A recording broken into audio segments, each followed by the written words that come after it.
ไม่ดี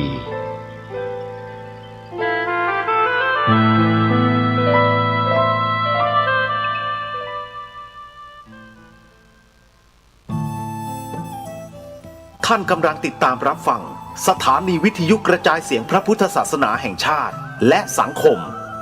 คลื่นเพื่อการศึกษาพระพุทธศาสนาและวัฒนธรรมระบบ FM 104.5 เมกะเฮิรตซ์รายการต่อไปเป็นรายการคดีโลกคดีธรรม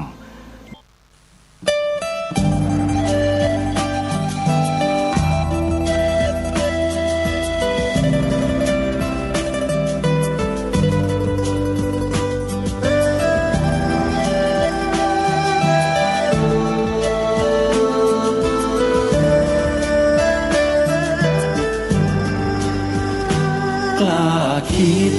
ก็ต้องกล้าทำอย่ากลัวถ้าทำความดีเร่งศึกษาปัญหาให้ทันท่วงทีเมืองไทยจะพัฒนากว่านี้รายการดีคดีโลกคดีธรรมขอรำพันบรรยายความคิดเครื่องหมายแห่งสีทั้งสามงามถนัดขาวคือบริสุทธิ์สีสวัสดิ์หมายพระไตรรัตน์และธรรมะคุ้มจิตไทยแดงคือโลหิตเราใสซึ่งยอมสละได้เพื่อรักษาชาติศาสนาน้ำเงินคือสีโสภาอันจอมประชาถ้าโปรดเป็นของส่วนองค์จัดริ้วเข้าเป็นไตรรงค์จึงเป็นสีธงที่รักแห่งเราชาวไทยทหารอวตารนำไปยงยุทธวิชัยวิชิตก็ชูเกียรติสยามประเทศไทยที่เจริญมั่นคงมาได้จนถึงทุกวันนี้มิได้เกิดขึ้นจากความหวาดกลัวอย่างคลาดเขลาแต่บรรพบุรุษไทยของเราทุกยุคทุกสมัยล้วนแต่มีความกล้าหาญและชาญฉลาดปกป้องเอกราชสร้างชาติให้เกิดความมั่นคงโดยมีธงแห่งพระไตรรัตน์เป็นเครื่องนำชัยจึงเป็นที่มาที่ไปของรายการคดีโลกคดีธรรมกล้าคิดก็ต้องกล้าทำอย่ากลัวถ้าทำความดีเร่งศึกษาปัญหาให้ทันท่วงทีเมืองไทยจะพัฒนากว่านี้รายการดีคดีโลกคดีธรรมรายการดีคดีโลกคดีธรรม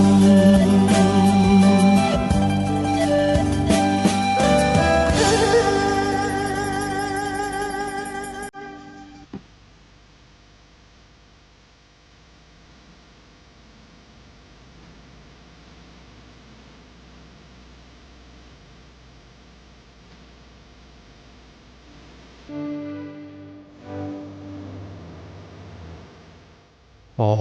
กราบถวายความนอบน้อมแด่พระรัตนตรัยถวายความเคารพพระมหาเถระพระเถรานุเถระทุกท่านขอความสุขความเจริญในธรรมจงบังเกิดมีแด่ท่านสาธุชนที่กำลังติดตามรับฟังรายการจากสถานีวิทยุแห่งนี้ทุกท่าน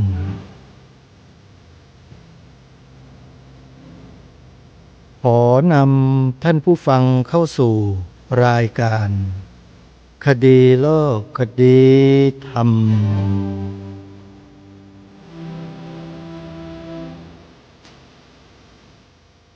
พบกันวันนี้วันแรม2 ค่ำ เดือน12วันนี้ตรงกับวันศุกร์ที่7พฤศจิกายนพระพุทธศักราช2568รายการคดีโลกคดีธรรมมาพบกับสาธุชนเป็นปกติ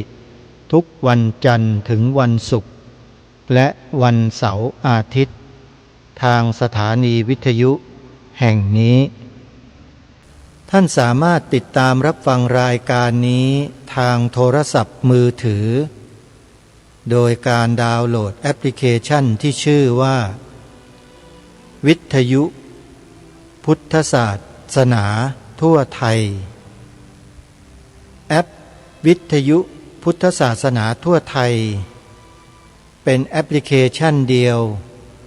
ที่รวบรวมสถานีวิทยุพระพุทธศาสนาแห่งชาติจังหวัดต่างๆมารวมกันไว้ในช่องเดียวกันเมื่อสาธุชนดาวน์โหลดแอปพลิเคชันวิทยุพุทธศาสนาทั่วไทยไว้แล้วจะสามารถเปิดรับฟังสถานีวิทยุพระพุทธศาสนาเหล่านั้นได้จำนวนมากถึง48สถานีมีอยู่ทุกภูมิภาคของประเทศไทยของเราเลยถือว่าเป็นความโชคดีของคนไทยเราที่มีสถานีวิทยุที่นำสาระประโยชน์มามอบให้กับสาธุชนเป็นประจำทุกวันหลายสถานีออกอากาศตลอด24ชั่วโมงขอเรียนเชิญเจริญพรสาธุชนทุกท่านช่วยกันบอกต่อ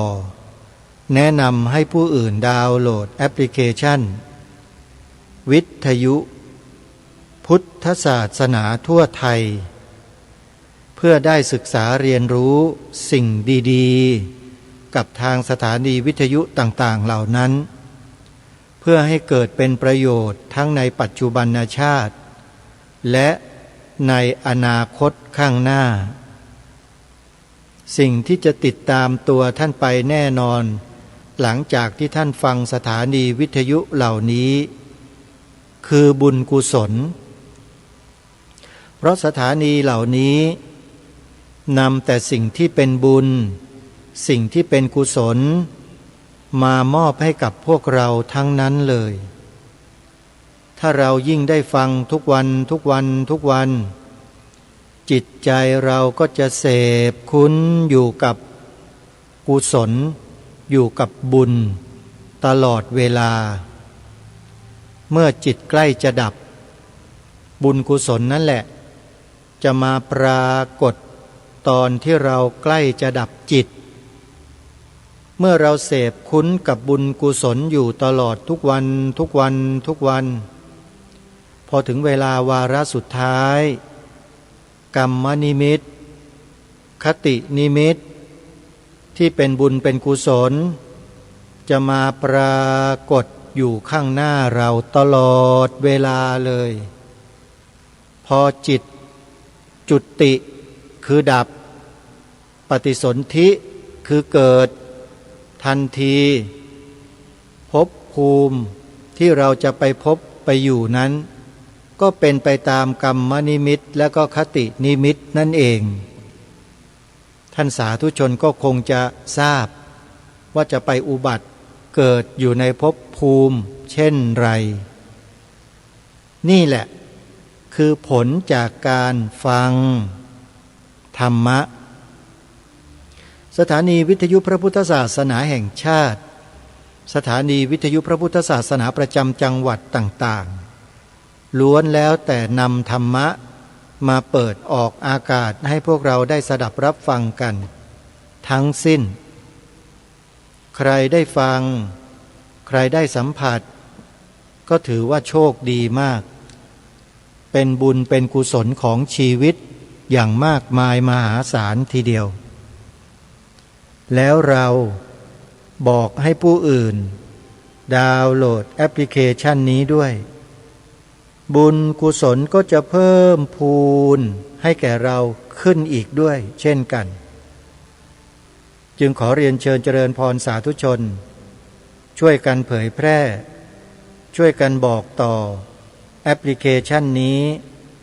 แก่พี่น้องคนไทยของเรานะโยมนะได้บุญกุศลร่วมกันวันนี้ขอเริ่มต้นด้วยข่าวประชาสัมพันธ์งานสำคัญของชาติที่กำลังดำเนินอยู่ในปัจจุบันสาธุชนทุกท่านหลังจากที่เราได้ทราบข่าวการเสด็จสวรรคตของสมเด็จพระนางเจ้าสิริกิติ์พระบรมราชินีนาถพระบรมราชชนนีพันปีหลวงตั้งแต่คืนวันที่24ตุลาคมเป็นต้นมาพระสงฆ์นิกรชาวไทยทั้งแผ่นดินต่างโศกเศร้าโศกาอาดูลกันมากมายและทางสำนักพระราชวังได้จัดพิธีบำเพ็ญพระราชกุศลพระบรมศพของพระองค์ท่านตามโบราณราชประเพณีไปโดยลำดับจนกระทั่งปัจจุบันพระบรมศพของพระองค์ได้เสด็จประทับอยู่ภายในพระที่นั่งดุสิตมหาปราศาสตร์ประกอบพิธีพระพิธีธรรมสวดพระอภิธรรมพระบรมศพทุกคืนในเวลาประมาณ 19 นาฬิกาจะมีการถ่ายทอดสดทางสถานีโทรทัศน์รวมการเฉพาะกิจแห่งประเทศไทยเป็นประจำทุกวันทางรายการมีข้อแนะนำขั้นตอนของการเข้ากราบพระบรมศพให้พี่น้องประชาชนคนไทยได้ทราบวันนี้จะขอนำข้อมูลนี้มาแจ้งบอกให้พวกเราได้ปฏิบัติตนให้ถูกต้องตามระเบียบที่ทางราชการกำหนดก่อนที่เราจะเข้าสู่พระที่นั่งดุสิตมหาปราศาสตร์ถวายความเคารพกราบพระบรมศพของสมเด็จพระพันปีหลวงมีขั้นตอนดังต่อไปนี้สุภาพบุรุษสวมเสื้อสีดำกางเกงขายาวรองเท้าหุ้มส้นสุภาพสตรีสวมกระโปรงยาวคลุมเข่าหรือสวมผ้าถุงสีดำและสวมใส่รองเท้าหุ้มส้นอันนี้คือระเบียบของการแต่งกายของสุภาพบุรุษและสุภาพสตรีที่เราจะต้องปฏิบัติให้เคร่งครัดขั้นตอนต่อมาเมื่อมาถึงบริเวณท้องสนามหลวงให้เดินไปผ่านจุดคัดกรองแล้วมานั่งรอที่เต็นท์ขั้นตอนต่อไปเดินทางไปยังบริเวณประตูมณีนพรัตน์เพื่อทำการตรวจค้นสัมภาระจากนั้นเจ้าหน้าที่จะพาเดินเข้าไปทีละชุดเพื่อเข้าไปถวายสักการะพระบรมศพเบื้องหน้าพระฉายาลักษณ์สมเด็จพระบรมราชชนนีพันปีหลวงก่อนจะลงนามถวายความอาลัยจากนั้นเจ้าหน้าที่พาเข้าไปทีละชุดเพื่อเข้าไปถวายสักการะพระบรมศพเบื้องหน้าพระฉายาลักษณ์สมเด็จพระบรมราชชนนีพันปีหลวงก่อนจะลงนามถวายความอาลัยขั้นตอนสุดท้ายเมื่อถวายสักการะและลงนามเสร็จแล้วต้องเดินออกประตูอีกทางหนึ่งและเดินตามทางออกนอกพระบรมมหาราชวังที่ทางเจ้าหน้าที่กำหนดไว้ให้เดินบริเวณประ ตูวิมานเทเวศสาธุชนทุกท่านสาระสำคัญที่สุดจะเข้าไปกราบพระบรมศพได้ไม่ได้อยู่ที่ขั้นตอนแรกถ้าขั้นตอนแรกเป็นระเบียบถูกต้องแล้วขั้นตอนอื่นไม่มีปัญหาอะไรเลยขั้นตอนแรกก็คือการแต่งกายขอย้ำขั้นตอนแรกอีกครั้งหนึ่งเรื่องของการแต่งกายสุภาพบุรุษสวมเสื้อสีดำกางเกงขายาวรองเท้าหุ้มส้นสุภาพสตรีสวมกระโปรงยาวคลุมเข่าหรือสวมผ้าถุงสีดำและสวมใส่รองเท้าหุ้มส้นการแต่งกายมีเท่านี้ถ้าหากแต่งถูกต้องตามระเบียบทางเจ้าหน้าที่ก็จะอนุญาตให้เดินผ่านไปโดยลำดับจนกระทั่งเข้ากราบพระบรมศพและลงนามถวายความอาลัยแล้วก็เดินออกนี่คือขั้นตอนที่ขอแจ้งบอกกับสาธุชนทุกท่านในฐานะที่เป็นสื่ออยู่ในส่วนกลางอาตมาภาพนั่งจัดรายการอยู่เนี่ยอยู่ไม่ห่างจากสถานที่ประกอบพิธีบำเพ็ญพระราชกุศลสวดพระอภิธรรมศพสมเด็จพระบรมราชชนนีพันปีหลวงอยู่ไม่ถึงกิโลเมตรญาติโยมอยู่ภายในพระบรมมหาราชวังกับทางวัดที่อาตมาภาพนั่งทำรายการอยู่เนี่ยห่างไม่ถึง1 กิโลอยู่ใกล้ๆเดินไปก็ไม่ไกลมากจึงขอประกาศประชาสัมพันธ์แจ้งให้กับทุกฝ่ายทุกท่านทุกคนทราบสำหรับพระภิกษุสงฆ์สามเณรก็สามารถเดินทางเข้าถวายความอาลัยแด่พระบรมศพสมเด็จพระบรมราชชนนีพันปีหลวงได้เช่นกันทางเจ้าหน้าที่ก็จะคอยอำนวยความสะดวกให้ตลอดเส้นทางจึงขอเรียนเชิญเจริญพรญาติโยมสาธุชนทั่วราชอาณาจักรนัดแนะกันเดินทางเข้ากราบพระบรมศพได้รถยนต์ที่นำมาสามารถจอดภายในท้องสนามหลวงได้เลยนะญาติโยมนะถ้ามาแต่เช้า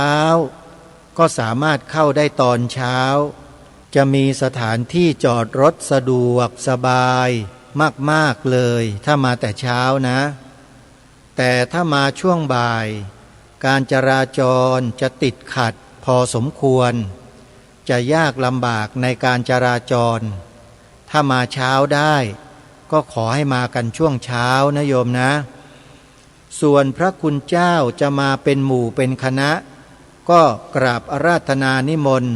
เข้ามาได้ที่ท้องสนามหลวงเลยนะครับเดินทางมาแจ้งกับทางเจ้าหน้าที่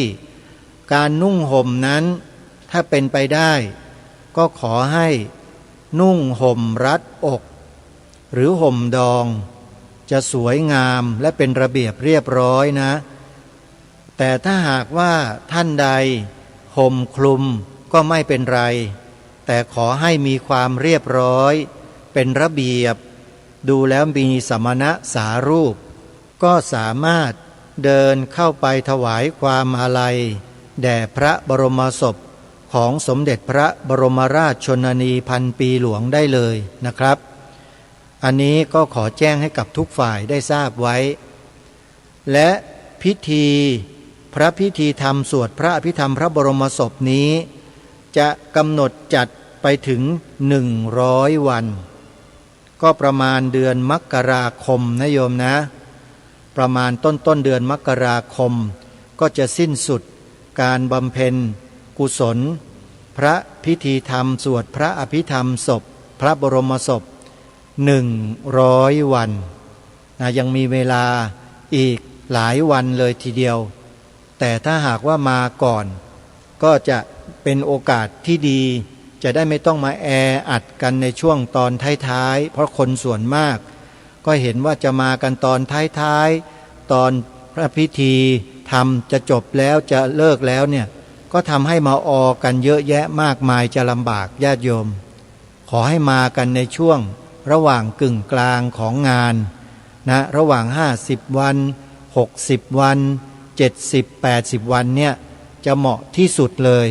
นะมากันได้คราวละเยอะๆแต่ถ้ามาพร้อมๆกันในช่วงท้ายช่วงปลายก็จะลำบากกันนะฮะอันนี้ก็ขอแจ้งให้ทราบทีนี้มาสู่กิจกรรมที่จะบอกกล่าวสาธุชนญาติโยมพุทธบริษัท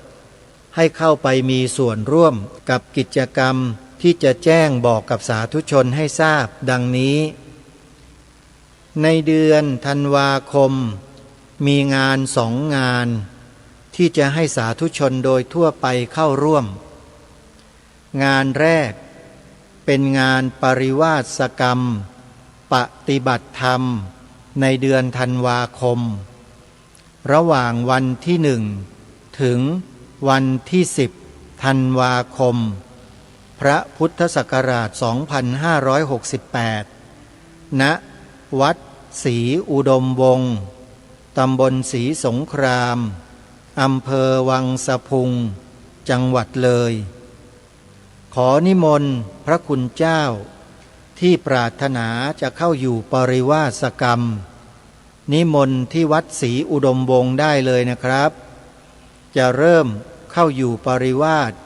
สวดขอปริวาสในวันที่1ธันวาคมนะครับขอให้ไปแต่เนิ่นๆเพื่อไปเตรียมสถานที่อยู่อาศัยแล้วก็ปักกรดแล้วก็เตรียมร่วมกิจกรรมทำความเข้าใจกิจกติกาต่างๆในเบื้องต้นก็จะเป็นประโยชน์อย่างมากนะครับนิมนต์ได้เลยนะครับวัดศรีอุดมวงศ์นั้นอยู่ไม่ไกลจากถนนเส้นหลัก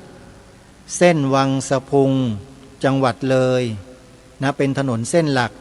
ที่วิ่งตรงมาจากอำเภอชุมแพจังหวัดขอนแก่นแล้วก็จะไปอำเภอเชียงคานจังหวัดเลยนั่นแหละจะผ่าน4 แยกอำเภอวังสะพุงแล้วก็ลงรถบริเวณเลยแยกไปนิดนึงจะมีแยกไปทางซ้ายเข้าวัดศรีอุดมวงศ์ประมาณไม่ถึง1 กิโลเมตรก็ถึงแล้วนะฮะสะดวกครับเพราะอยู่ในเขตเทศบาลนะครับนิมนต์นะครับพระเถรานุเถระที่จะเข้าอยู่ปริวาสกรรมในเดือนธันวาคมนี้นิมนต์ที่วัดศรีอุดมวงศ์อำเภอวังสะพุงจังหวัดเลยได้เลยนะครับสำหรับหมายเลขโทรศัพท์สอบถามรายละเอียดนั้นโทรไปที่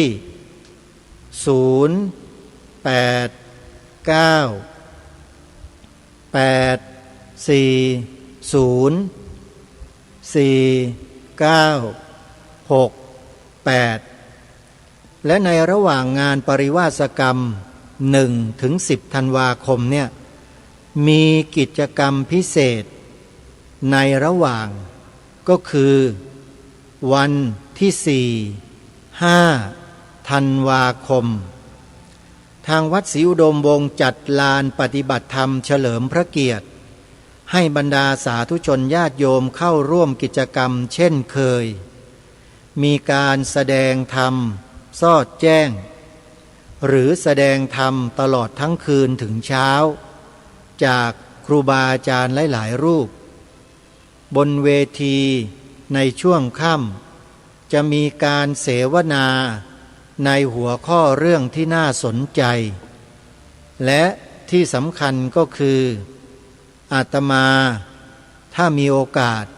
ได้ขึ้นไปเป็นพิธีกรบนเวทีก็จะได้ให้ท่านพระครูดมวรานุวัฒน์เนี่ยเปิดใจเรื่องอะไรเปิดใจเรื่องกิจกรรมที่ท่านจัดท่านทำมาตลอด20 กว่าปีจนกระทั่งถึงปีนี้เนี่ย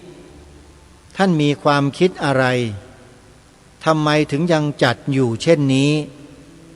ทั้งที่องค์พระบาทสมเด็จพระบรมชนกาธิเบศรมหาภูมิพลอดุลยเดชมหาราชบรมนาถบพิตรเสด็จสวรรคตไปแล้วตั้งแต่ปีพระพุทธศักราช 2559 แต่นี่เข้าสู่ปีพระพุทธศักราช 2568 แล้วทำไมพระครูอุดมวรานุวัตรจึงยังคงรักษากิจกรรมจัดงานปฏิบัติธรรม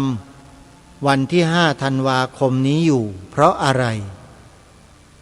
ในวันที่ 4 ธันวาคมช่วงค่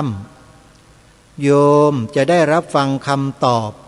จากท่านพระครูอุดมวรานุวัตรอาตมาภาพจะซักไซไร่เรียงจะถามท่านบนเวทีญาติโยมก็มาร่วมกิจกรรมแล้วมาปฏิบัติธรรมร่วมกันนะโยมนะอย่าลืมนะเดือนธันวาคมวันที่1ถึงวันที่10ธันวาคมศกนี้งานปริวาสกรรมปฏิบัติธรรมสอดแจ้งวัดศรีอุดมวงศ์ตำบลศรีสงครามอำเภอวังสะพุงจังหวัดเลยไปร่วมงานโดยพร้อมเพรียงกันงานต่อมาเป็นงานใหญ่เป็นงานรวมพลคนรักธรรมะปฏิบัติธรรมสอดแจ้งณองค์พระธาตุพนมการจัดกิจกรรมปฏิบัติธรรมที่องค์พระธาตุพนมนั้นอย่างที่ทางรายการได้ปรารภบอกกับท่านผู้ฟังไปเมื่อวานนี้ว่ามีเหตุทำให้งานนี้เกิดขึ้นจนกระทั่งถึงทุกวันนี้เหตุเกิดจากประเทศไทยเราพุทธศาสนิกชนไทยเราและทั่วโลกจัดงานเฉลิมฉลองปีพุทธชยันตีเมื่อปีพระพุทธศักราช 2555 ปรากฏว่ามีการปรารภเรื่องการรวมคนไปปฏิบัติธรรมถวายเป็นพุทธบูชาในปีพุทธชยันตีที่องค์พระธาตุพนมในเดือนสิงหาคมปีพระพุทธศักราช 2555 ได้เกิดขึ้นเป็นครั้งแรกเกิดขึ้นที่จังหวัดสุรินทร์ญาติโยมการสนทนาการปรึกษาหารือในเรื่องนี้เนี่ยเกิดขึ้นที่อำเภอรัตนบุรีจังหวัดสุรินทร์โดยท่านพระมหาศิลป์คุตตวัฒโนพระประหลัดเดชาอาสโพพระอาจารย์สอนเพชรจันทโชโตและอาตมาภาพพระครูประหลัดนรงฤทธิ์4 รูปคุยกันเราจะนำญาติโยมไปปฏิบัติธรรมฉลองพุทธชยันตีกัน4 ภาคทำกัน4 ภาคเลยไม่ใช่ภาคเดียวนะโยมและเริ่มต้นกันที่องค์พระธาตุพนมในเดือนสิงหาคมวันที่13 สิงหาคม13 สิงหาคมปีพระพุทธศักราช 2555 งานปฏิบัติธรรมครั้งยิ่งใหญ่ที่สุดในประวัติศาสตร์ของเมืองไทยก็ว่าได้เกิดขึ้นบริเวณลานหน้าองค์พระธาตุพนมทางลงฝั่งโขงมีผู้คนเดินทางไปร่วมกิจกรรมมากที่สุดเป็นประวัติการณ์ของวัดพระธาตุพนมซึ่งไม่เคยเกิดไม่เคยมีขึ้นมาก่อนเกิดเป็นครั้งแรกวัดพระธาตุพนมถึงกับทำคลิปประวัติของวัดพระธาตุพนมแล้วนำกิจกรรมปฏิบัติธรรมครั้งนั้นเนี่ยใส่ไว้เป็นเนื้อหาของประวัติวัดพระธาตุพนมด้วยถ้าหากท่านใดต้องการจะติดตามรับชมประวัติวัดพระธาตุพนมที่ทำล่าสุดโดย เจ้าอาวาสวัดพระธาตุพนมเนี่ยญาติโยมไปเปิดดูใน YouTube ได้เลยพิมพ์คำว่าประวัติความเป็นมาของวัดพระธาตุพนมแล้วโยมก็จะเห็นข้อมูลเนื้อหาในคลิปดังกล่าวมีภาพการปฏิบัติธรรมครั้งนั้นอยู่ในผลงานที่เป็นคลิปประวัติของวัดพระธาตุพนมด้วยซึ่งเชื่อว่าทางเจ้าอาวาสสั่งการให้นำคลิปภาพเนี้ยไปใส่ไว้ให้เป็นประวัติการของวัดพระธาตุพนมด้วยญาติโยมสาธุชนทุกท่านครูบาอาจารย์พระเถรานุเถระการจัดกิจกรรมที่เกิดขึ้นครั้งแรกนั้นอย่างที่แจ้งไปบอกไปเมื่อสักครู่ว่าเกิดจากความดำริของพระสงฆ์4 รูปแล้วก็ได้เข้าร่วมกิจกรรมในวันนั้นครบทั้ง4 รูปจัดเวทีเสวนาในเวลาประมาณ 18 นาฬิกาเศษที่หน้าองค์พระธาตุพนมมีอาตมาภาพเป็นพิธีกรมีพระอาจารย์ประหลัดเดชาอาสโพพระสอนเพชรจันทโชโตพระมหาศิลคุตะวัฒโนพระครูสิริพัฒนานิเทศพระมหานำพลเข้ามาร่วมแจมในฐานะเป็นพระจังหวัดกาฬสินธุ์ท่านก็เดินทางมาร่วมงานด้วยแต่4 พระภิกษุซึ่งเป็นต้นดำริในเรื่องนี้อยู่บนเวทีทั้ง4 รูปโยมเข้าไปดูในคลิปจะมีการเสวนาในช่วง6 โมงเย็นเศษพิมพ์เข้าไปใน YouTube ในชื่อคลิปงานพระธาตุพนมดีทีวีงานพระธาตุพนมดีทีวีแล้วก็ค้นหาดูแล้วเดี๋ยวญาติโยมก็เจอนะโยมนะมีอยู่ทั้งหมดถ้าจำไม่ผิดนะอาตมาเป็นคนตัดต่อเผยแพร่ทาง YouTube ไว้เองตั้งแต่ปีพระพุทธศักราช 2555 แล้วน่าจะมีอยู่ประมาณ9 คลิป9 ตอนหรือไม่ก็7 ตอนประมาณนี้แหละโยม7 หรือ 9 ตอนนี่แหละงานพระธาตุพนมดีทีวีในวันนั้นน่ะมีการถ่ายทอดสดทางสถานีโทรทัศน์ผ่านดาวเทียมตลอดงานตั้งแต่เริ่ม4 โมงเย็นเลยโยมอาตมาภาพเป็นพิธีกรเริ่มถ่ายทอดสดแล้วก็บรรยายตลอดงานโยมลองไปติดตามรับชมใน YouTube ดูนะโยมนะจะเห็นภาพบรรยากาศวันนั้นและในปีนี้ก็ยังคงจัดงานเช่นนั้นอยู่แต่เปลี่ยนเดือนเปลี่ยนจากสิงหาคมมาเป็นเดือนธันวาคมและกำหนดในวันเสาร์อาทิตย์ที่2ของเดือนธันวาคมทุกปีกำหนดจำไว้อย่างนี้ท่านผู้ฟังเสาร์อาทิตย์ที่2ของเดือนธันวาคมคือพอถึงวันที่1 ธันวาคมเนี่ยถ้าเจอวันเสาร์อาทิตย์วันไหนก็นับเป็นเสาร์อาทิตย์แรกและเสาร์อาทิตย์ที่2ถัดไปนั่นแหละเป็นวันจัดงานปฏิบัติธรรมเพื่อบูชาองค์พระธาตุพนมประจำปีเสาร์อาทิตย์ที่2ของเดือนธันวาคมทุกปีในปีนี้ตรงกับวันที่13-14 ธันวาคมเสร็จจากงานวัดศรีอุดมวงศ์แล้วพัก2 วันแล้วก็เดินทางไปร่วมงานที่องค์พระธาตุพนมญาติโยมใครสนใจก็สามารถเดินทางไปได้ด้วยตนเองแต่ถ้าหากอยู่จังหวัดกาฬสินธุ์ให้ติดต่อขอร่วมเดินทางไปกับพระครูปริยัติโพธิธรรมเจ้าอาวาสวัดอารามมงคลตำบลยางตลาด อำเภอยางตลาดจังหวัดกาฬสินธุ์โทรศัพท์สอบถามพระครูปริยัติโพธิธรรมได้ที่หมายเลข 094-034-4606 หรืออีกหมายเลขหนึ่ง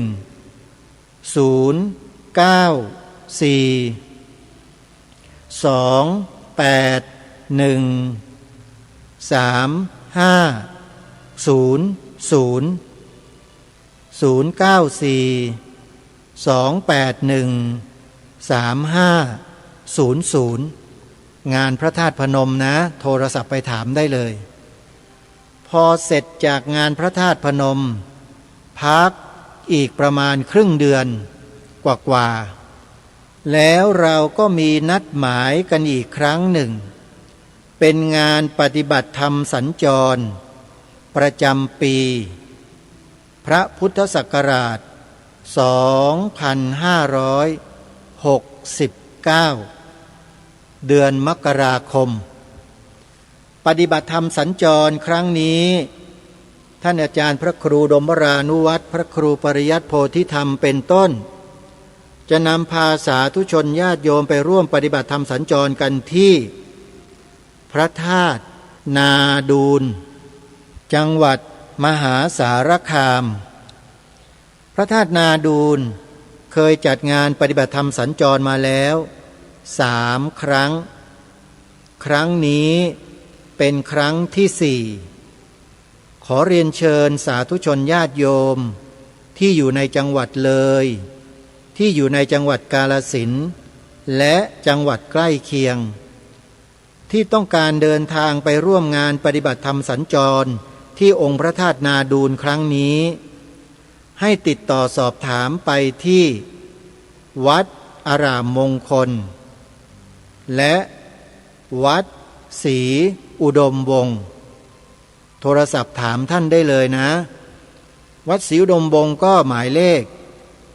089-840-4968หรือถ้าใครต้องการติดตามข่าวสารข้อมูลจากอาจารย์พระครูดมวรานุวัตรก็สามารถเปิดรับชมการไลฟ์สดรายการของท่านได้เลยญาติโยมในเวลาประมาณ3 ทุ่มตรงเปิดเฟซบุ๊กแล้วเข้าไปดูในช่องวัดศรีอุดมวงศ์ Official Fanpage วัดศรีอุดมวงศ์ Official Fanpage ท่านพระครูดมวรานุวัตรจะจัดรายการสดทุกวันในเวลา 21 นาฬิกา 3 ทุ่มตรงทุกวันโยมติดตามรับชมกันได้นะและหรือจะติดต่อขอร่วมเดินทางไปกับวัดอารามมงคลก็ได้โทรศัพท์ไปที่หมายเลขที่แจ้งไปเมื่อสักครู่นี้084-034-4606หรือ094-281-3500ทีนี้ในปีพระพุทธศักราช 2569 งานปฏิบัติธรรมสัญจรหลังจากเสร็จที่พระธาตุนาดูลแล้วท่านอาจารย์พระครูดมวรานุวัตรได้ปรารภกับอาตมาภาพและกระผมเมื่องานบุญกฐินที่วัดศรีอุดมวงศ์ว่างานปฏิบัติธรรมสัญจรครั้งต่อไปควรจะเป็นสถานที่จังหวัดสกลนครที่พระธาตุเชิงชุมญาติโยมท่านใดที่ต้องการจะไปร่วมกิจกรรมปฏิบัติธรรมสัญจรที่พระธาตุเชิงชุมเตรียมกายเตรียมใจเตรียมปัจจัยไว้ทำบุญกันด้วยนะโยมนะ เราจะได้สร้างบารมีกันต่อเนื่องส่วนจะเป็นเดือนไหนนั้นเดี๋ยวปรึกษาหารือกันให้ลงตัวแล้วจะนำมาบอกมาแจ้งกับญาติโยมสาธุชนในโอกาสต่อไปอาจจะได้ข่าวดีในงานปฏิบัติธรรมสัญจรที่พระธาตุนาดูลในปีหน้านี้ก็ได้นะอาจจะได้ยินข่าวการปฏิบัติธรรมสัญจรครั้งต่อไปในงานปฏิบัติธรรมสัญจรที่พระธาตุนาดูลก็ได้นะโยมนะยังไงก็ขอให้พวกเราติดตามข่าวสารข้อมูลของครูบาอาจารย์ของเราให้ต่อเนื่องนะโยมนะฟังรายการฟังธรรมะจากสถานีวิทยุพระพุทธศาสนาของครูบาอาจารย์ของเรานี่แหละจะเป็นประโยชน์ต่อเราอย่างมากทั้งปัจจุบันชาติและอนาคตชาติข้างหน้าอย่างไม่มีที่สิ้นสุดเกิดจากการฟังนี่แหละฟังบ่อยๆฟังนานๆฟังไปเรื่อยๆปัญญามหากุศลก็จะเกิดอยู่ในจิตในใจเราตลอดเวลาเลยญาติโยมและเวลาใกล้จะดับจิตเวลาใกล้จะจุติหรือเวลาใกล้จะตายเนี่ยสบายเลยสำหรับคนที่เสพคุ้นอยู่กับธรรมะอยู่ตลอดปฏิบัติกันอยู่ตลอดเนี่ยไม่มีกังวลอะไรในใจเลยคือเขาจะปล่อยวางอารมณ์ทั้งหลายทั้งปวงลงหมดตัดความเป็นอัตตาตัวตนทิ้งเกลี้ยงในช่วงนั้นนะฮะเพราะมีแต่กำลังของสติที่กล้าแข็งอยู่ตลอดเวลาเพราะอะไรเพราะท่านเหล่านี้เนี่ยนะฝึกสติอยู่ตลอดชีวิตเมื่อถึงเวลาใกล้จิตจะดับเขาบอกว่าสบายมากเรื่องจิบจิตกายจะดับจะเกิดจะดับมันก็เรื่องของจิตและกายเขานะจะเกิดยังไงจะดับยังไงมันก็ต้องเกิดดับอยู่อย่างนี้แหละไม่มีที่สิ้นสุดตราบใดที่ยังไม่ถึงนิพพานงานของการเกิดดับมันก็ยังไม่มีที่สิ้นสุดเกิดเวียนว่ายตายเกิดอยู่ใน26ภูมิเนี่ยแหละญาติโยมมันหนีไปไหนไม่ได้ที่บอกว่า26ภูมิเนี่ยยกเว้นสุทธาวาสภูมิ5ต้องเว้นนะสุทธาวาสภูมิ5เนี่ยถ้าใครได้ไปอุบัติไปเกิดขึ้นในสุทธาวาสแล้วจะไม่มีการกลับมาเกิดเวียนว่ายตายเกิดกันอีกจะนิพพานกันอยู่ข้างบนนู้นละโยมเป็นอรหันต์สำเร็จกันอยู่ในชั้นสุทธาวาส5นั่นแหละอวิหาอัตตปาสุทัสสาสุทัสสีอากานิฐาภูมิเขาเรียกว่าสุทธาวาสภูมิทั้ง5พระอนาคามีเท่านั้นที่ตายจากโลกนี้สิ้นจากโลกนี้แล้วไปอุบัติอยู่ในสุทธาวาส5จะอยู่ในภูมิชั้นไหนนั้นขึ้นอยู่กับอินทรีย์ของแต่ละท่านถ้ายิ่งด้วยสัตทินทรีย์ก็จะเกิดชั้นที่1ถ้ายิ่งด้วยวิริยินทรีย์ก็จะเกิดชั้นที่2ถ้ายิ่งด้วยสตินทรีย์ก็จะเกิดชั้นที่3ถ้ายิ่งด้วยสมาธินทรีย์ก็จะเกิดชั้นที่4ถ้ายิ่งด้วยปัญญินทรีย์ก็จะเกิดชั้นที่5ของสุทธาวาสภูมิเรื่องของภพเรื่องของภูมิถ้าหากใครต้องการทราบรายละเอียดลึกซึ้งต้องเรียนพระอภิธรรมชั้นมัชชิมตรีโยมเวลาไปซื้อหนังสือพระอภิธรรมนะบอกเขาว่าต้องการหนังสือเรื่องภูมิเรื่องกรรมเรื่องวิถีจิต3วิชาเนี้ยเรียนในชั้นมัชชิมตรีอาตมาภาพผ่านมาหมดแล้วญาติโยมเรียนหมดแล้ว นะเรียนจบมาหมดแล้วเพราะฉะนั้นจึงสามารถที่จะแนะนำญาติโยมให้มาศึกษาเรียนรู้พระอภิธรรมในบางโอกาสในบางส่วนของเนื้อหาที่เราต้องการจะเรียนวิปัสสนาก็มีคัมภีร์วิปัสสนาฝ่ายอภิธรรมด้วยสมถะก็มีปฏิจจสมุปบาทก็มีวิถีจิตก็มีกรรมก็มีภูมิก็มีจิตเจตสิกรูปนิพพานมีให้เรียนหมดเลยอยู่ในกระบวนการศึกษา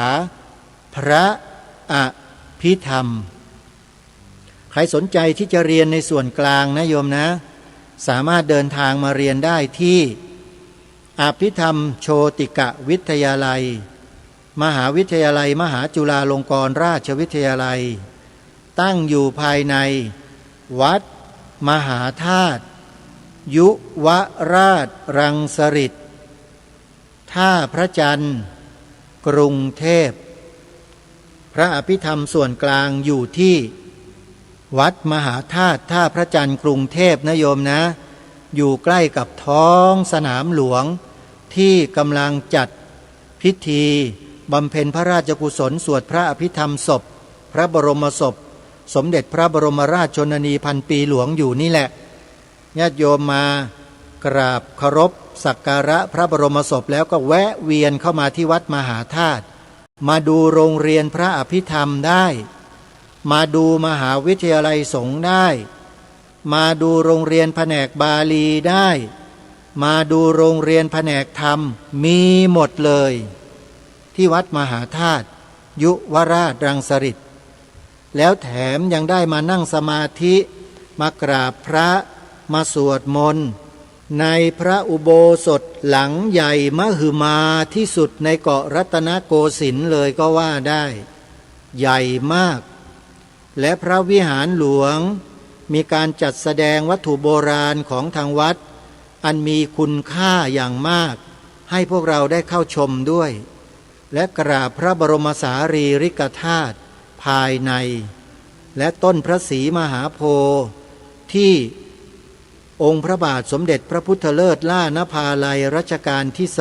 2ได้ทรงอัญเชิญมาปลูกไว้ที่โพลังกาบริเวณด้านหน้าของวัดมหาธาตุยุวราชรังสฤษฎ์ก็สามารถไปกราบบูชากันได้ด้วยนะญาติโยมนะเอาละสาธุชนทุกท่านเวลาของรายการหมดซะแล้วยังไม่ได้ปรารภเรื่องใดอย่างไรเลยไม่เป็นไรเดี๋ยววันพรุ่งนี้เรามาติดตามรับฟังรายการกันต่อวันนี้เวลาของรายการหมดแล้วต้องขอสมมุติยุติไว้แต่เพียงเท่านี้พบกับรายการได้ใหม่ในวันต่อไปขอความสุขความสวัสดีในธรรมแห่งองค์สมเด็จพระบรมศาสดาสัมมาสัมพุทธเจ้าจงปรากฏเกิดมีขึ้นในจิตใจของท่านผู้ฟังทุกท่านทุกคนเทินขอเจริญพรกล้าคิดก็ต้องกล้าทำอย่ากลัวถ้าทำความดีเร่งศึกษาปัญหาให้ทันท่วงที